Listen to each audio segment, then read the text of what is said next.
is run by a bunch of investment bankers, and Morningstar's tools can help make quick.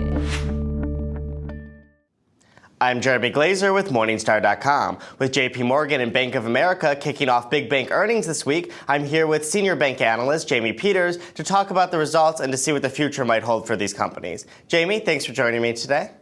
Good morning. So one of the things that struck me about these earnings releases was that the investment bank results really seem to be driving earnings. Is this something that you've seen over the past couple quarters or something that you think is sustainable over the long run? Well, investment banking results last year were actually quite exceptionally high because of wide spreads and favorable conditions in the fixed income market. We had expected them to start to come back down, but what is happening is there is such activity in fixed income right now that the banks are still posting very, very good numbers. First quarter is always a seasonally high quarter, so as a result, we do expect returns to come down over the year, but they are still performing much better than we expected.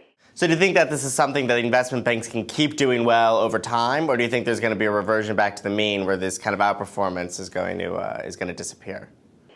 Well, in part it will disappear as the fixed income markets start to settle down a little bit more. Credit spreads have already come in quite a bit. It's simply the level of activity right now that is so high. As that starts to calm down a little bit as well, when we don't have places like Greece having crises, then we will see revenues come down as well.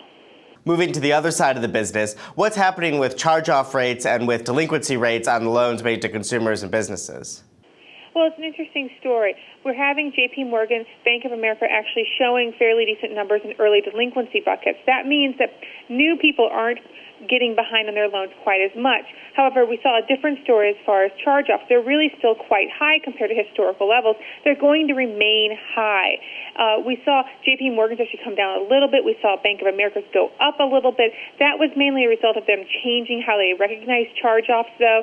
And then the reality is that things are really starting to stabilize.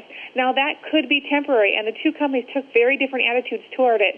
Bank of America seemed to be pretty happy and thinking that things are probably going to continue to get better, whereas JP Morgan was a little bit more cautious. They were suggesting that the improvements in the housing market could, simply be transient, that we have a lot of things coming off. We have an $8,000 home buyer's credit. We have interest rates that currently are low that could start increasing. Any of these things could destabilize the housing market. We could start seeing home prices fall again, and as a result, we'd see loan losses go up again.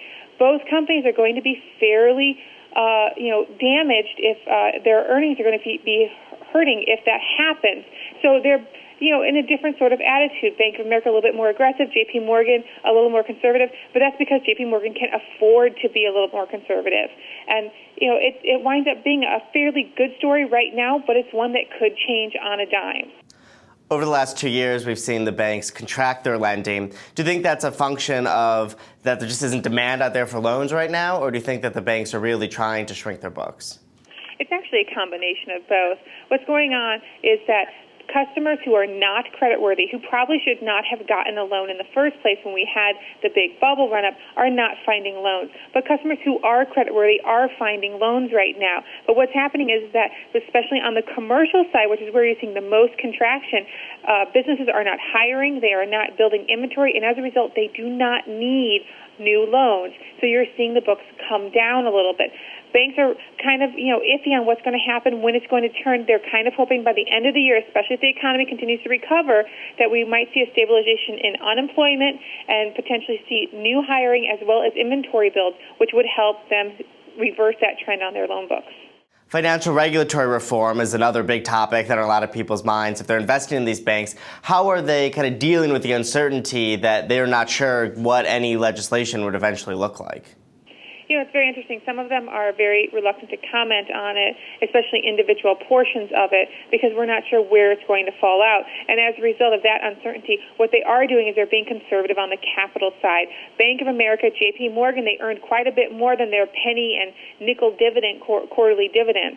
But they're not going to raise those dividends until they have a good sense from the government what's going to happen with Basel III, what are the regulations going to be, where are the minimum capital levels going to be. Until we find out those type of answers, we're going to expect that these companies are going to retain their earnings, because the last thing they want to do is start raising their dividends, paying out the capital, and then discovering 6 months, 12 months down the line that they're going to fall short and they're going to have to raise capital. It's cheaper to retain than to pay out and then try to get it back.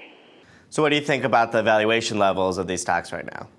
Both companies are actually slightly undervalued. They're not exceptionally undervalued. We're not in last March where they were trading, for pennies on the dollar of what they're worth in the long run.